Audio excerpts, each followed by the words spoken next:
सो hey guys, इस playlist में हम सी प्रोग्रामिंग लैंग्वेज स्टार्टिंग से लेके एंड तक पढ़ने वाले हैं। हम धीरे धीरे सी के बेसिक कंसेप्ट से स्टार्ट करेंगे एंड सी के एडवांस कंसेप्ट तक जाएंगे। तो अगर अभी अभी आप कॉलेज में आए हैं एंड आपके कॉलेज में भी सी लैंग्वेज पढ़ा रहे हैं तो ये कोर्स आपके लिए बहुत फ़ायदेमंद होने वाला है। एंड अगर आप कॉलेज में नहीं भी है, आप कोडिंग इंथुजियास्ट है जिसको अलग अलग कोडिंग लैंग्वेजेस के बारे में पढ़ना और जानना अच्छा लगता है, तो भी ये कोर्स आपके लिए है। And keep watching till the end, आपके लिए एंड में इस वीडियो में एक बोनस भी है। सो आप सबके दिमाग में आ रहा होगा कि हमें कॉलेज में सी पढ़ा तो रहे हैं, बट वाई सी? कॉलेज में ये नहीं बताया जाता ज़्यादातर कि वाई सी। सो आपकी जानकारी के लिए, C is one of the oldest programming languages.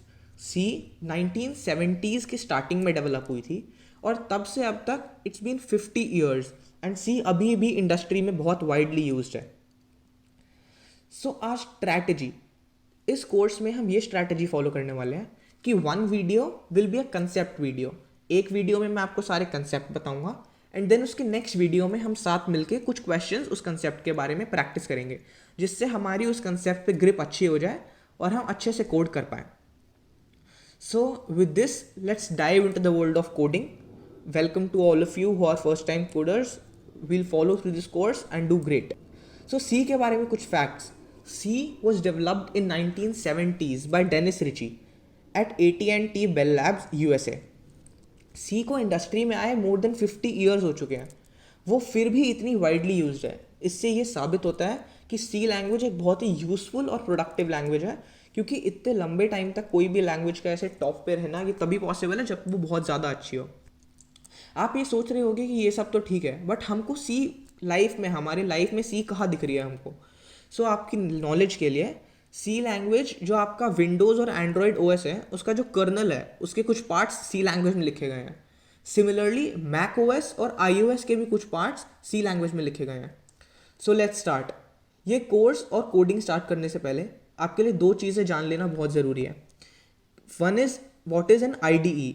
IDE stands for integrated development environment.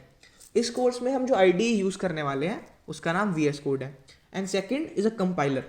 हमने ये तो जान लिया ये क्या होता है, बट इसका काम क्या होता है ये जानने के लिए आगे देखते हैं। So why do we need a compiler? जो हम कोड लिखते हैं वो हम लिखते हैं सोर्स कोड। हम किसी भी लैंग्वेज में जो कोड लिखते हैं, B it Python, B it Ruby, B it Java, C++, कोई भी लैंग्वेज जो हम कोड लिखते हैं उस कोड को कहते हैं सोर्स कोड। बट मशीन को तो ये सब समझ आता नहीं है। ना मशीन को पाइथन समझ आती है, ना मशीन को जावा समझ आती है, ना मशीन को C समझ आती है। मशीन को तो सिर्फ 0 और 1 समझ आता है। सो हमें कुछ तो करना पड़ेगा जिससे जो सोर्स कोड है वो मशीन कोड में चेंज हो जाए। सो कंपाइलर का यही काम है। Compiler is use to change the source code into the machine code.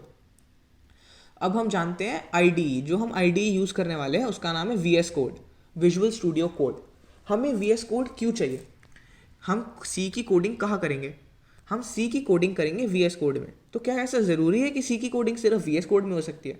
नहीं, ऐसा बिल्कुल ज़रूरी नहीं है। हम C की कोडिंग कहीं भी कर सकते हैं।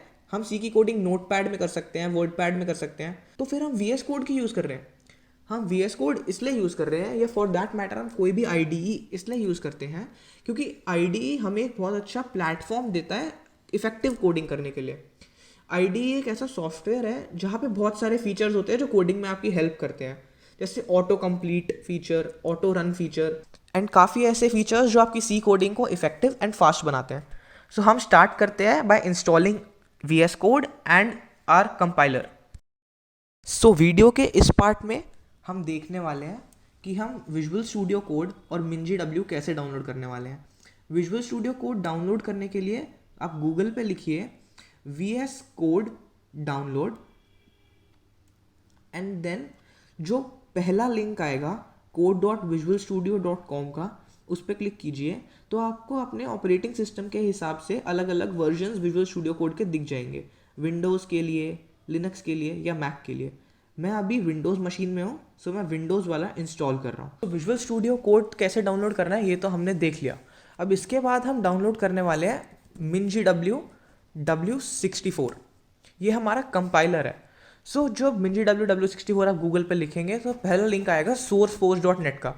आप sourceforge.net के लिंक से जाके MinGW W64 डाउनलोड कर सकते हैं ये डाउनलोड बटन से। तो हमने मिंजी डब्ल्यू और वी एस कोड दोनों ही डाउनलोड कर लिया है। सो अब स्टार्ट करते हैं उनको इंस्टॉल करने से। सो वी एस कोड का जो सेटअप है आप उस पर क्लिक करेंगे तो वो एक पॉपअप खुल जाएगा। कभी कभी थोड़ा टाइम लगा देता है। सो आई एक्सेप्ट द एग्रीमेंट करिएगा एंड जैसे ये मैंने पढ़ा ऐसे ही पढ़ लीजिएगा उसको बस, एंड देन नेक्स्ट। एंड जो ये 4 टिक है ना, इन सबको टिक रहने दीजिएगा, इनको छेड़छाड़ मत करना। Next, install.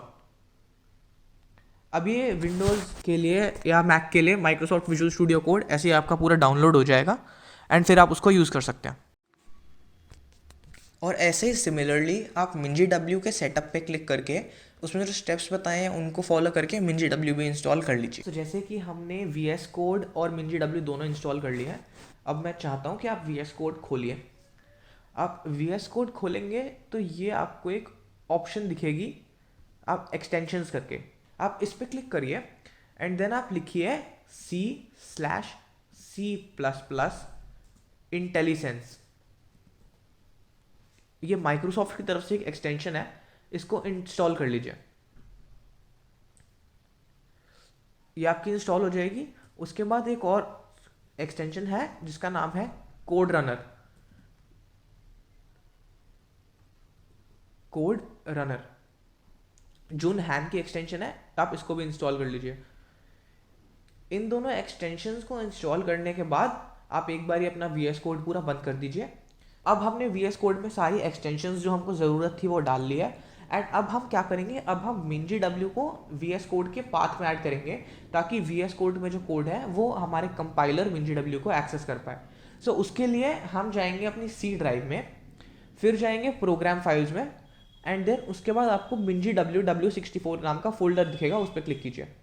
उसके बाद इस पर क्लिक कीजिए, देन मिंजी W32 पे क्लिक करेंगे एंड बिन पे।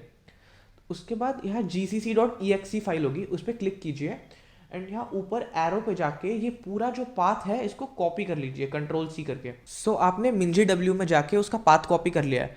अब आप अपने सिस्टम में सर्च कीजिए advance system settings, advance system settings. Advance system settings खोलने के बाद आप क्लिक कीजिए एनवायरनमेंट वेरिएबल्स पे। उसके बाद ये पाथ लिखा है, इस पर क्लिक कीजिए एंड देन एडिट पे क्लिक कीजिए। तो यहाँ पे जाने के बाद आप न्यू पे क्लिक करके अपने जो पाथ कॉपी किया था उसको यहाँ पेस्ट कर दीजिए एंड फिर ओके कर दीजिए, फिर से ओके कर दीजिए एंड ऐसे ही ओके ओके करके पूरा बंद कर दीजिए। हमने वी एस कोड और मिंजी डब्ल्यू दोनों अच्छे से इंस्टॉल कर लिया है, वी एस कोड की एक्सटेंशंस भी, और हमने मिंजी डब्ल्यू को हमारे पाथ में ऐड कर लिया। अब मैं सजेस्ट करूँगा कि आप एक बार अपना पूरा सिस्टम ही रीस्टार्ट कर लीजिए आगे बढ़ने से पहले। सो जैसा कि हमने वी एस कोड और कंपाइलर दोनों डाउनलोड कर लिया है, उसका एक्चुअल यूज़ हम नेक्स्ट वीडियो से स्टार्ट करेंगे क्योंकि तभी हम कोडिंग एक्चुअली स्टार्ट करेंगे। उससे पहले कुछ बेसिक है जो हम सबको कोई भी कोडिंग लैंग्वेज शुरू करने से पहले पता होना चाहिए। What is a variable? Variable एक कंटेनर होता है। आप वेरिएबल को एक कंटेनर की तरह समझिए जिसमें हम एक स्पेसिफिक टाइप की चीज़ रख सकते हैं। जैसे सबके घर में होता होगा, बिस्किट के लिए अलग डिब्बा, टी के लिए अलग डिब्बा, पिकल के लिए अलग डिब्बा। आप ऐसा तो नहीं करते ना कि बिस्किट के डिब्बे में पिकल रख देते हैं या टी के डिब्बे में बिस्किट रख देते हैं, ऐसा नहीं होता। जिस टाइप का वेरिएबल होता है वो उसी टाइप की चीज़ रखी जाती है उसमें। सो जो हम ये टाइप की बात कर रहे हैं कि ये टी का डिब्बा है, ये बिस्किट का डिब्बा है, इसी को कंप्यूटर लैंग्वेज में कहते हैं data types. So variable is a container which stores a particular type of data and the type of data it stores is called as data type. सो अब देख लेते हैं डेटा टाइप क्या होता है। डेटा टाइप्स सी में दो तरह के होते हैं, एक प्रिमिटिव और एक डिराइव्ड। अभी के लिए हम सिर्फ प्रिमिटिव डेटा टाइप्स पढ़ेंगे। जैसे जैसे हम कोर्स में आगे बढ़ते जाएंगे एंड डिराइव्ड डेटा टाइप्स आएंगे तब हम डिराइव्ड के बारे में बात करेंगे। Primitive data types basically 4 types के होते हैं, integer, float, double and character. अब एक एक करके हम इन चारों के बारे में बात करने वाले हैं। इंटीजर, इंटीजर डेटा टाइप्स आपने मैथ्स में भी पढ़ा होगा। इंटीजर क्या होता है? Integer is a whole number. Integer positive भी हो सकता है, नेगेटिव भी हो सकता है और जीरो भी हो सकता है। बट कंप्यूटर के बारे में हम बात कर रहे हैं, सो कंप्यूटर से रिलेटेड कुछ होगा ना इसमें। सो दैट्स वाई यहाँ पे लिखा है size of integer is 4 bytes. आपने सुना होगा कंप्यूटर में memory bytes, kilobytes, megabytes, GB इसमें होती है। सो वैसे ही इंटीजर का जो साइज है वो है 4 bytes. Now we come to float and double. Float और डबल जो होते हैं वो रियल नंबर्स होते हैं, बेसिकली द नंबर्स जिनमें डेसिमल पॉइंट यूज होता है उनको फ्लोट एंड डबल कहते हैं। अब आप सब ये सोच रहे होंगे कि दोनों में डेसिमल पॉइंट यूज होता है तो दोनों अलग अलग क्यों है। सो फ्लोट जो होता है वो स्मॉलर प्रेसिजन वैल्यूज के लिए यूज होता है, जिन वैल्यू में प्रेसिजन इतनी मैटर नहीं करती उनके लिए फ्लोट यूज होता है। And double is use for greater precision values, जहाँ पे हमें प्रेसिजन और एक्यूरेसी बहुत ज़्यादा चाहिए होती है वहाँ पे हम डबल यूज करते हैं। सो फ्लोट का साइज होता है 4 बाइट्स एंड डबल क्योंकि वो ज़्यादा प्रेसिजन किया उसका साइज होता है 8 bytes. Now we come to character. So character data types जो होता है उसमें आते हैं हमारे अल्फ़ाबेट्स, स्पेशल सिंबल्स, ये सब। कैरेक्टर डेटा टाइप को हमेशा हम सिंगल इन्वर्टेड कॉमा के बीच में लिखते हैं। जैसे हमें कुछ भी लिखना होगा, ए, हैशटैग, डॉलर, वो हम इन सिंगल इन्वर्टेड कॉमास के बीच में लिखेंगे। कैरेक्टर डेटा टाइप का जो साइज होता है वो होता है 1 बाइट। सो इस वीडियो के लिए इतना ही। आई होप कि आपको मेरी वीडियो अच्छी लगी। I welcome all your suggestions and comments. Please आपको अच्छा लगा नहीं लगा ये मेरे को कमेंट में बताइएगा। एंड नेक्स्ट वीडियो से we'll start coding. Thanks a lot. जैसा कि मैंने आप सबको वीडियो की स्टार्टिंग में बताया था कि वीडियो के एंड तक बने रहिए, इस वीडियो के एंड में एक बोनस है। वो बोनस ये है कि हम अपना पहला सी कोड नेक्स्ट वीडियो में नहीं बल्कि इसी वीडियो में लिखने वाले हैं। ये कोड हम इस वीडियो में इसलिए लिख रहे हैं ताकि आप सबको फील आ जाए कि हम सी कोडिंग कर रहे हैं एंड सी कोडिंग कितनी अच्छी चीज़ है। सो ये स्टार्ट करने के लिए आप जो भी खोल रहे हो उसको बंद कर दीजिए एंड अपने डेस्कटॉप पे चले जाइए एंड अपने डेस्कटॉप पे राइट क्लिक करके ओपन विद कोड पे क्लिक करिए। अगर आपने अभी तक मेरे को ढंग से फॉलो किया था एंड अपने कंप्यूटर के साथ कोई सर्कस नहीं किया हुआ आपने, तो ये ऐसे ही ओपन विद कोड की ऑप्शन आएगी। उसके बाद यहाँ पे ये आपको न्यू फाइल का ऑप्शन दिख रहा है, इस पर क्लिक कीजिए एंड फाइल का नाम दीजिए first C code dot C. Dot C एक एक्सटेंशन है जो सी कोड लिखने के लिए हम यूज़ करते हैं। उसके बाद जैसे जैसे मैं बोल रहा हूँ आप फॉलो करते जाइए। हम प्रिंट करने वाले हैं this is our first C code, congratulations. Indeed आप सबको कॉन्ग्रेचुलेशंस कि आप अपना फर्स्ट सी कोड लिखने वाले हैं। इसमें जो जो भी हम यूज़ करने वाले हैं उसके बारे में मैं आपको डिटेल में आगे बताऊंगा। So we will write hash include stdio.h, फिर लिखेंगे हम इंट मेन और फिर हम लगाएंगे ऐसे brackets and then curly brackets और उसके अंदर हम लिखेंगे printf, फिर से brackets and then double inverted commas, फिर हम लिखेंगे congratulations this is my first C code and उसके बाद हम सेमीकोलन लगा देंगे। फिर हम लिखेंगे रिटर्न 0 एंड सेमीकोलन। आपके यहाँ पे भी ये एक प्ले बटन जैसा आ रहा होगा, उसको क्लिक कीजिए एंड टर्मिनल खुल जाएगा एंड यहाँ लिखा आएगा congratulations this is my first C code. So congratulations to all of you. अब मिलते हैं नेक्स्ट वीडियो में।